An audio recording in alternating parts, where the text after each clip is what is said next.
Immanuel Ebenezer resmi ditetapkan sebagai tersangka oleh Komisi Pemberantasan Korupsi KPK dalam kasus dugaan pemerasan pengurusan sertifikat K3 di lingkungan Kementerian Ketenagakerjaan. Presiden Prabowo Subianto tak menunggu lama menandatangani surat keputusan untuk memberhentikan Ebenezer sebagai Wakil Menteri Ketenagakerjaan.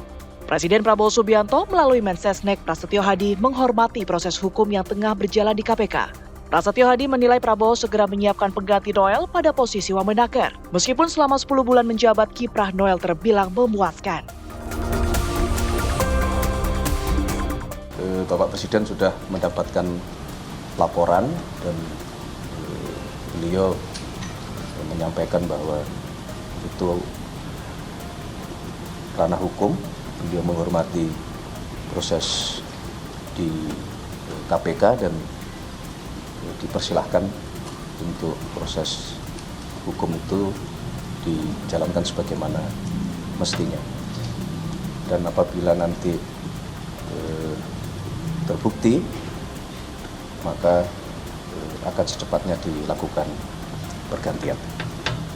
Sebetulnya kalau kita monitor selama kurang lebih 10 bulan, kinerja di Kementerian Tenaga Kerja baik Menteri maupun Wakil Menteri cukup masuk kategori cukup memuaskan karena memang menyelesaikan banyak hal di tengah banyaknya permasalahan yang harus kita hadapi dan kita tangani.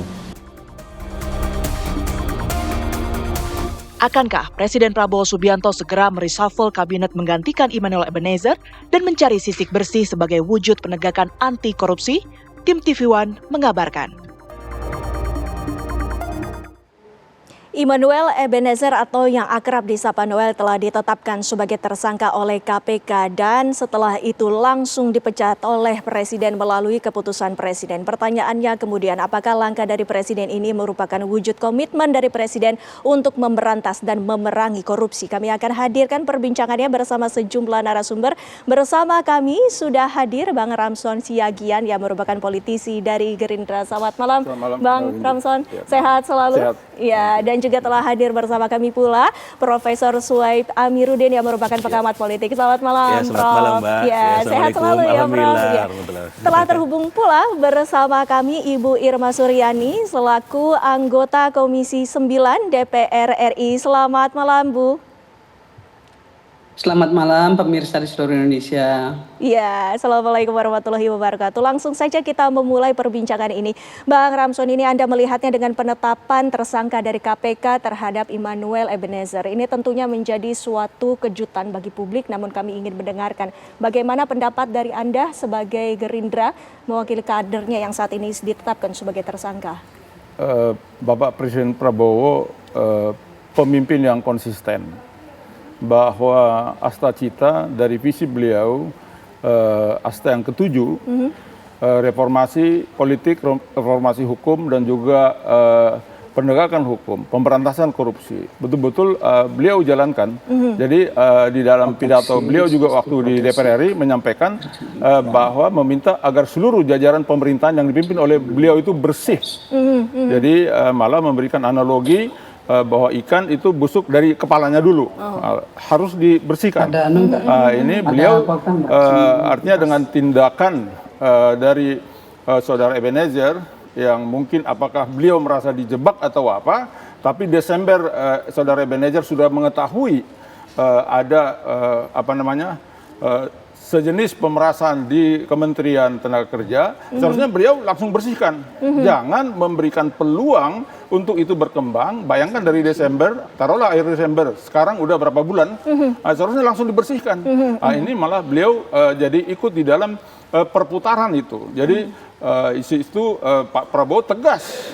Malahan publik mengetahui bahwa saudara Ebenezer mau meminta amnesti, tapi langsung Bapak Presiden memutuskan diberhentikan.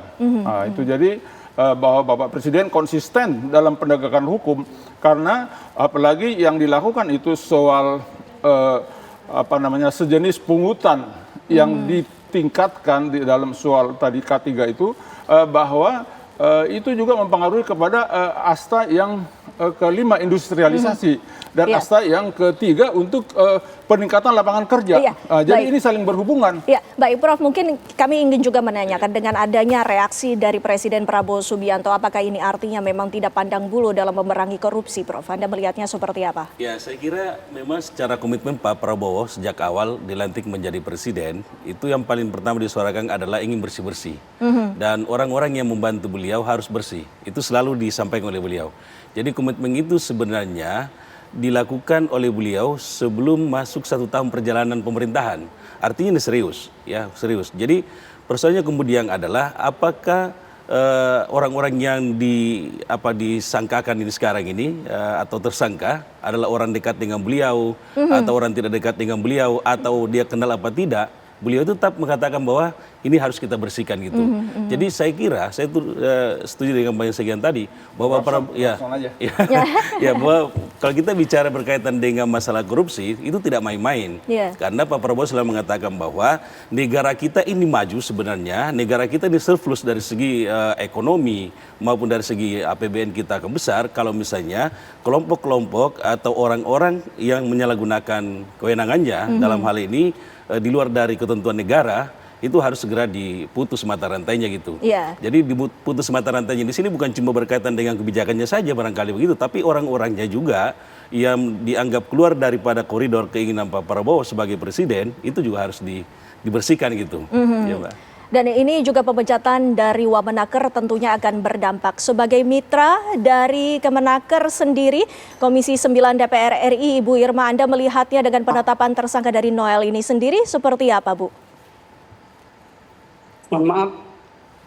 Ya, saya melihatnya bahwa yang pertama saudara Noel ini menyia-nyiakan kepercayaan Presiden Prabowo Subianto yang sudah mengangkat derajatnya dari aktivis menjadi wakil Menteri Tenaga Kerja. Dan yang kedua, yang bersangkutan juga tidak mempertanggungjawabkan amanah yang sudah diberikan oleh rakyat kepadanya untuk bisa menjadi pejabat yang mengurusi ketenagakerjaan. Terlebih lagi soal K3 ini sangat kontraproduktif sekali bahwa Kementerian Tenaga Kerja yang merupakan regulator yang seharusnya bisa menjaga clearness dari K3 yang diajukan oleh perusahaan-perusahaan karena itu sangat membahayakan pekerja, tapi justru malah diperjualbelikan. Saya kira itu tidak bertanggung jawab. Ya. Kemudian Noel ini juga menurut saya tidak berkaca, berkaca juga tidak mawas diri. Padahal di Kementerian Tenaga Kerja saat ini itu sudah ada 2 kasus sebelumnya. Ya, kasus pertama dari Dirjen Pembinaan Penempatan Tenaga Kerja yang juga sudah ditahan, ya, dari Ibu Reina. Kemudian pemerasan gratifikasi dalam pengurusan rencana penggunaan tenaga kerja asing itu juga sekarang sedang diproses. Nah, padahal dia tahu persis itu ya, ada 2 kasus yang sedang ditangani. Kok masih gitu ya, berani melakukan hal-hal seperti ini. Sementara dia tahu Pak Prabowo sedang fokus ya, Presiden kita sedang fokus untuk menangani pemberantasan korupsi. Saya kira ini tindakan yang sangat ceroboh dan bodoh menurut saya. Iya. Baik, Bu Irma, dengan tindakan yang memang tidak patut untuk dicontoh ini dari Noel, tentunya menjadi suatu reaksi dari Presiden dengan langkah tegas tersebut. Bang Rasmon, kita juga ingin mengetahui dengan adanya tindakan pemecatan dari Noel ini sendiri dari Presiden. Apakah Anda melihatnya ini merupakan pesan politik yang sedianya harus diingat betul-betul bahwa seluruhnya, baik itu dari partai politik ataupun bawahannya sebagai pembantu Presiden juga harus menaati dan juga tidak melanggar hukum? Sudah berkali-kali Bapak Presiden Prabowo Subianto menyampaikan, baik beliau sebagai presiden juga sebagai ketua umum Partai Gerindra di internal menyampaikan kalau ada yang korupsi, yang pertama beliau akan menindak yang internal. Jadi termasuk juga baik politisi maupun profesional yang ada di pemerintahan yang dipimpin oleh Bapak Presiden Prabowo, kalau ada yang melakukan korupsi terbukti, beliau langsung bertindak dan ini sudah terbukti. Jadi beliau konsisten. Biarpun hubungan baik, artinya bahwa Saudara Noel dari aktivis bagus seperti tadi disampaikan oleh Bapak Menteri Seknek, tetapi kalau melakukan tindakan korupsi langsung beliau bertindak. Jadi artinya harus ada keseimbangan kemampuan profesional, kemampuan leadership dan juga dari sisi clean government, artinya bahwa menghindari korupsi. Jadi beliau ingin pemerintahan yang bersih. Biarpun tentu memerlukan tetap kemampuan profesional, memerlukan kemampuan manajerial, tetapi beliau memerlukan pejabat yang bersih, artinya yang tidak menyalahgunakan, apalagi seperti itu. Karena itu kan akan bisa menghambat visi beliau. Kalau soal tadi sertifikat K3 itu terpengaruh kepada kan kita divisi ketiga itu meningkatkan lapangan kerja untuk memberikan lapangan kerja rakyat. Ironi, terus ketika yang mendapatkan kepercayaan dari publik sebagai wamenaker itu malah disalahgunakan dan juga dimanfaatkan untuk korupsi. Nanti kita juga akan bahas lebih lanjut apakah nantinya akan ada konflik. Cita kelima itu industrialisasi. Kita harus jeda. Ada hubungannya dengan tenaga kerja. Baik, kita lanjutkan perbincangannya. Masih panjang waktu kita. Sesaat lagi pemirsa kami akan hadir kembali usai jeda. Kita kembali bersama kami di studio di Apa Kabar Indonesia Malam. Kita lanjutkan perbincangan, Prof. Suhaib. Kami ingin mengetahui, kita ketahui bersama bahwa Noel ini merupakan kader dari Gerindra dan juga merupakan wakil menteri. Apakah dengan penetapan tersangka oleh KPK ini justru akan menimbulkan citra yang buruk, presiden yang buruk dari pemerintahan dan juga partai tersebut? Ya sebenarnya sih kalau kita korelasikan tidak begitu berpengaruh Mbak ya. Karena bagaimanapun Noel ini bukan kader partai yang sangat militan di Gerindra, itu yang pertama. Kemudian yang kedua juga Noel itu secara struktur di Gerindra juga Pilpres memang kemarin muncul ya sebagai orang yang terlibat di dalam kampanye Prabowo. Kemudian yang ketiga Noel juga ini termasuk orang yang dianggap mungkin memiliki kontribusi dalam hal Pilpres kemarin, terutama mungkin penggiringan suara atau mungkin ada kontribusinya di sana. Tapi kalau dikatakan apakah akan berpengaruh sekali di pemerintah juga, saya kira enggak juga. Karena wakil menteri itu tidak menjadi satu leading sektor yang sangat kuat dalam pengambilan keputusan. Ya. Kalau kita bicara, kecuali kalau menteri itu memang sangat politis dan pengambilan strategis ya. Karena wakil menteri itu lebih ke arah mungkin lebih pembantu menteri lah ya. Nah ini masalahnya apakah akan terjadi kekisruhan di pemerintahan? Sebenarnya sih nggak begitu berpengaruh ya karena menteri masih ada dan juga birokrat-birokrat yang mendukung di dalamnya masih berjalan dengan baik karena keputusan-keputusan politik pun secara strategis keputusan-keputusan menteri itu ada di tangan menteri. Nah, jadi Wamen ini saya kira tidak begitu berpengaruh gitu. Dengan adanya keputusan seperti ini, menurut Anda dengan adanya potensi ataupun indikasi dilakukannya reshuffle ini seperti apa, Prof? Ya reshuffle itu kan salah satu hal yang tidak bisa lagi menjadi hal lumrah lah ya dalam sebuah kabinet ya dalam proses pemerintahan kita di Indonesia. Nah persoalannya kemudian apakah dengan Bennesser ini dipecat akan ada reshuffle ya penggantian mungkin ada di sana. Tapi kalau reshuffle itu mungkin lebih ke Partai Gerindra jauh lebih tahu ya. Gimana Partai Gerindra di layar menjawab apakah sudah ada mungkin orang yang disiapkan apabila nanti dilakukan reshuffle? Secara logis kan wakil menteri posisi yang sudah diputuskan. Ada posisi wakil menteri ketenagakerjaan itu ya penggantinya ditunjuk itu wajar aja. Tapi kalau reshuffle dalam arti sampai lebih besar itu hanya ada di di benaknya, di pikiran Bapak Presiden. Beliau harus artinya mempertimbangkan cost dan benefitnya itu beliau yang tahu lah. Tapi secara logika umum aja bahwa agar wakil menteri ini tidak kosong diganti itu wajar. Jadi dan artinya kejadian ini juga ada hikmahnya juga peringatan kepada semua jajaran di kementerian di Kabinet Merah Putih dan juga di pemerintahan sampai ke tingkat lebih bawah dan juga kami kader-kader Partai Gerindra baik yang di DPR RI semua ini menjadi kita harus lebih waspada, lebih agar kita meningkatkan integritas. Karena memang Bapak Presiden Prabowo itu karena visi beliau sangat bagus untuk kepentingan bangsa, untuk kepentingan rakyat ini, untuk meningkatkan kesejahteraan, bagaimana visi beliau, program-program beliau yang sangat mengutamakan kepentingan rakyat seperti makan bergizi gratis, koperasi merah putih. Jadi beliau memerlukan kader-kader bangsa Indonesia, artinya bukan hanya dari Partai Gerindra, yang punya integritas tentunya, punya kemampuan profesional, punya kemampuan manajerial. Dan itu beliau udah punya inventarisasi itu, daftar-daftar, beliau tinggal tunjuk aja, ini si A pengganti ini si B, itu beliau udah punya data, itu udah lengkap itu. Berbicara mengenai posisi dari Wamenaker yang kosong ini, kita juga tanyakan kepada Ibu Irma, dari mitra dari Kemenaker ini sendiri, apakah melihatnya memang harus ada pengganti di posisi Wamenaker atau seperti apa, Bu Irma? Ya, yang pertama sebagai regulator yang memiliki tupoksi mengawasi keselamatan dan kesehatan kerja, ya ini kan banyak sekali nih masalah yang ada di Kemenaker. Ada 3 kasus loh dengan adanya kasus Noel ini. Jadi saya kira penting bagi seseorang yang dipilih untuk duduk menjadi menteri ataupun wakil menteri harus punya kapasitas, kapabilitas, tapi juga harus punya akuntabilitas gitu ya, moral gitu. Nah ini yang harusnya menjadi pilihan nanti untuk sebagai penggantinya.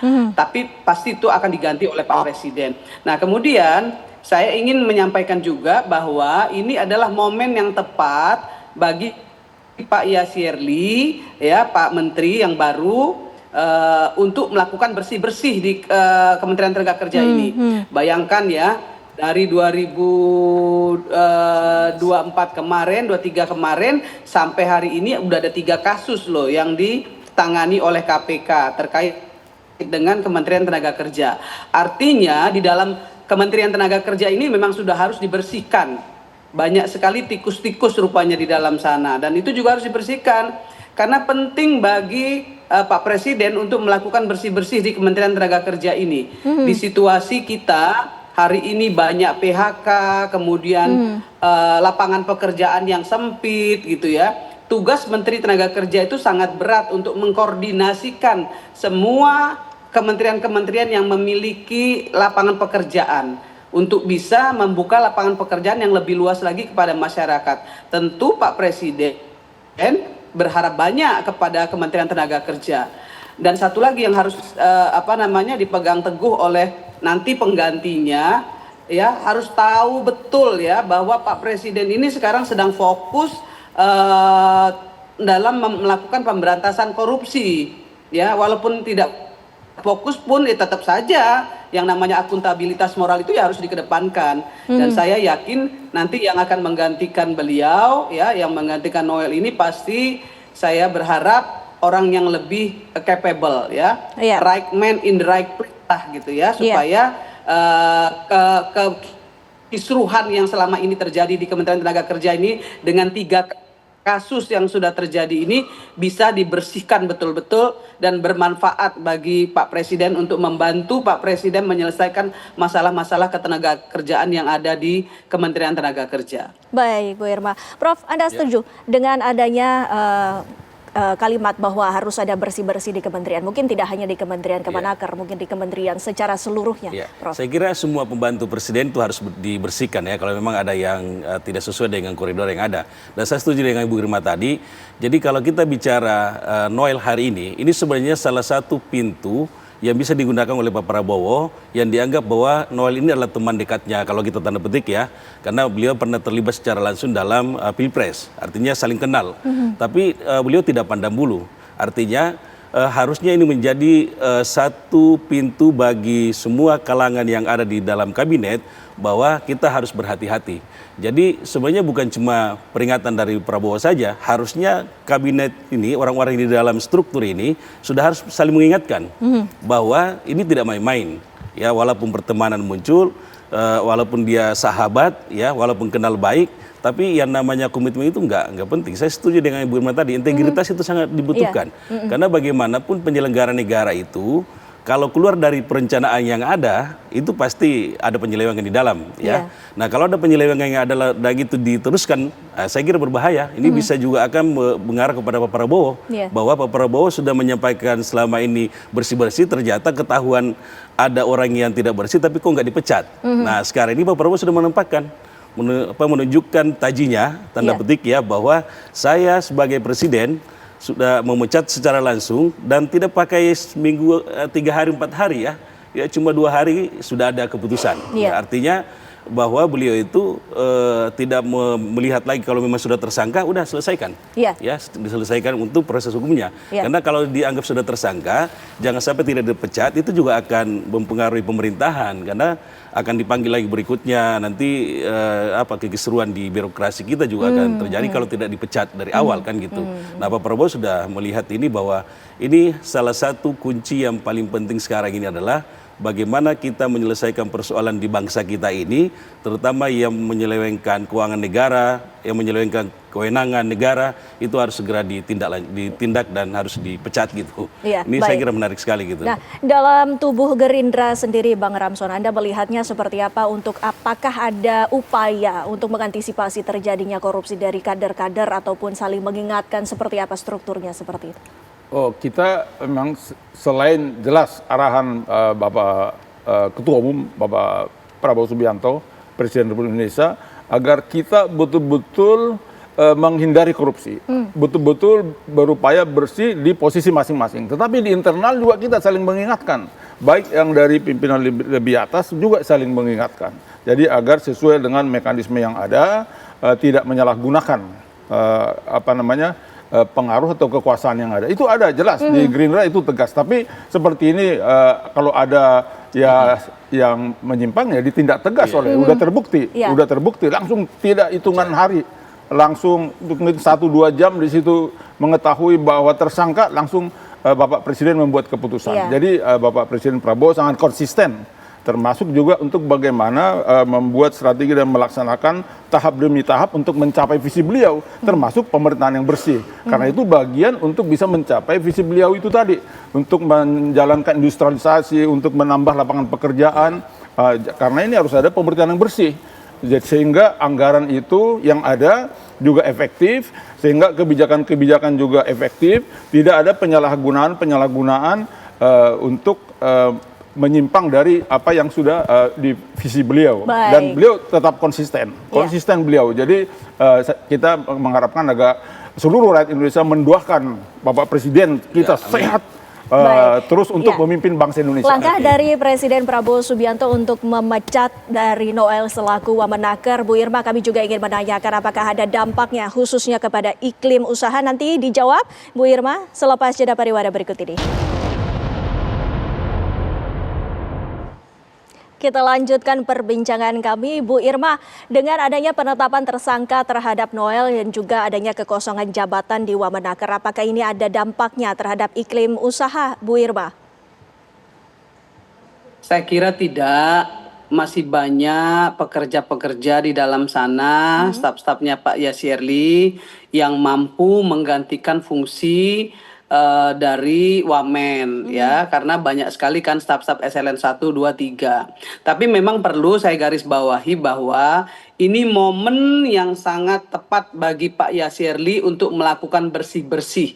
Dengan adanya 3 kasus di Kementerian Tenaga Kerja ini, saya melihat banyak sekali rupanya tikus-tikus ya, tikus-tikus yang kotor, yang bermain-main dengan dengan ketenaga kerjaan ini. Padahal sama-sama kita tahu Departemen Tenaga Kerja ini betul-betul sangat dibutuhkan bagi masyarakat ya, untuk bisa memberikan informasi pekerjaan, menyelamatkan pekerjaan, dan kemudian membuka lapangan pekerja bersama kementerian-kementerian yang lain.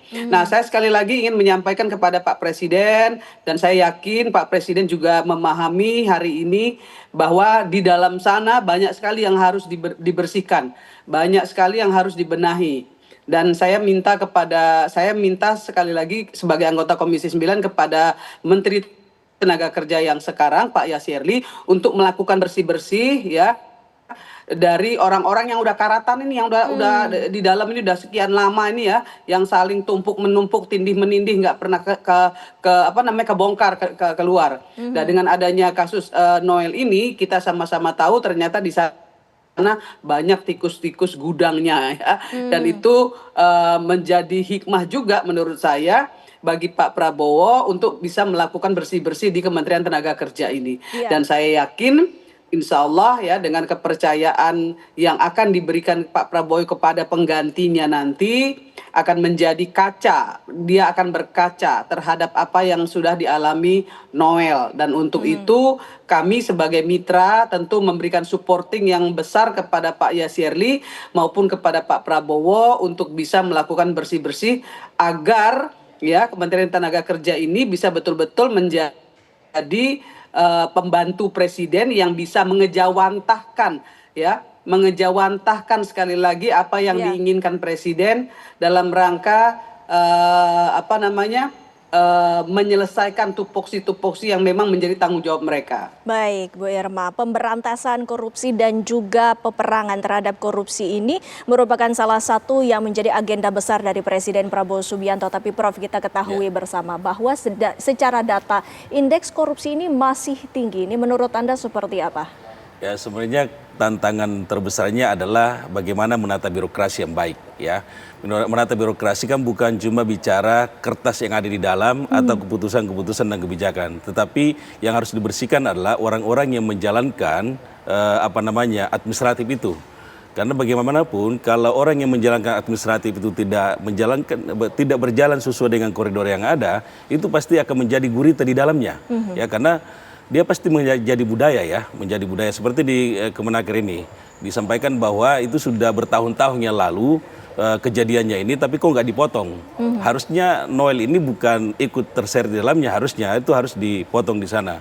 Jadi saya setuju dengan Mbak Irma tadi, memang harus ada bersih-bersih di dalam kementerian ini, karena bagaimanapun juga orang-orang yang di dalam birokrasi kita hari ini atau di kementerian atau pembantu presiden yang tidak sesuai dengan koridor, yang tidak sesuai dengan komitmen Pak Prabowo untuk membersihkan institusi ya dari korupsi, saya kira akan menjadi gurita sepanjang masa gitu. Makanya saya setuju kalau misalnya Pak Prabowo selalu menyatakan bahwa kalau Anda ingin ikut dengan saya, maka Anda harus bersih. Nah, harusnya memang Pak Prabowo pasti sudah mendeteksi yang disebutkan bersih itu, pasti kabinetnya sudah diberikan informasi. Ini katakan bersih itu Anda harus melakukan ini, menjalankan ini, kan begitu. Nah, tiba-tiba mungkin dalam perjalanannya ada satu hal yang tidak sesuai dengan koridor yang ada, itu langsung dipecat. Saya setuju dengan Pak Prabowo hari ini. Ini semuanya kalau kasusnya Noel nggak panjang sekali kan, nggak panjang isunya, ya tiba-tiba ada muncul kasusnya langsung dipecat. Nah, ini saya kira memang Pak Prabowo ini satu hal yang menurut saya sih juga saya kaget ya. Wah, seorang Noel yang tiap hari muncul di media, dia menyampaikan bahwa saya melakukan bersih-bersih di dalam pemerintahan ketenagakerjaan ini, hal-hal yang tersumbat ya, saya luruskan. Ya kan gitu, mungkin dia ikut dalam pusaran itu. Nah, Pak Prabowo sudah melihat itu, bahwa ternyata ini ada orang yang terlibat tidak sesuai dengan keinginan saya. Maka satu-satunya harus diberhentikan gitu. Pekerjaan rumah dari pemerintah untuk memberantas korupsi ini juga menjadi suatu hal yang harus diemban oleh Presiden Prabowo Subianto. Bang Ramson, Anda melihatnya apa yang menjadi tantangan sehingga ini bisa benar-benar terrealisasikan sehingga seluruh kementerian bisa bersih? Ya, makanya di Cita yang ke-7 memperkuat reformasi birokrasi sama penegakan hukum, pemberantasan korupsi itu satu cita. Jadi itu Pak Prabowo ini selain pemimpin adalah ahli strategi. Jadi ini dikombinasikan. Jadi memang birokrasi ini perlu disederhanakan. Misalnya pengurusan SK3 ini. Mungkin ini berbelit-belit ini. Bisa coba dinaikkan dari 275.000 menurut info itu jadi 6 juta. Ini kan nggak benar nih. Nah, berarti jadi sistem juga perlu disederhanakan karena sistem yang berbelit-belit, birokrasi yang berbelit-belit memberikan peluang untuk melakukan korupsi. Padahal di satu sisi ini pemberantasan korupsi, di satu sisi ini reformasi birokrasi. Jadi memang udah pas, cuman tinggal menteri-menteri ini sebagai pelaksana-pelaksana di lapangan harus punya ini kreativitas di lapangan, diperbaiki, dilaporkan ke Bapak Presiden bahwa ini begini perlu disederhanakan. Jangan sampai ke tingkat teknis Bapak Presiden harus memikirkan dan menjabarkannya. Itulah tugas menteri-menteri. Sehingga di birokrasi di kementerian masing-masing semakin sederhana, semakin terkontrol. Di satu sisi peluang untuk korupsi juga makin sempit. Kalau masih ada yang main lagi, disikat lagi. Artinya Bapak Presiden konsisten. Nah, jadi saya mengharapkan bahwa Bapak-Bapak Menteri juga tolong ditingkatkan kreativitasnya untuk menyederhanakan birokrasi ini. Ini Bapak Presiden sudah menyampaikan tuh berkali-kali. Karena memang ada hubungannya, kalau birokrasi berbelit-belit, peluang untuk bermain itu ada. Lihat aja dari yang kejadian kemarin itu. Tidak hanya harapan dari Presiden Prabowo Subianto, tapi harapan juga dari masyarakat Indonesia agar pemberantasan korupsi ini bisa benar-benar terlaksana. Terima kasih Bang Ramson, terima kasih Prof. Sued, terima kasih juga Bu Irma waktunya bersama kami di Apa Kabar Indonesia Malam. Pemirsa, kami masih akan kembali selepas jeda pariwara berikut ini. Tetaplah bersama kami.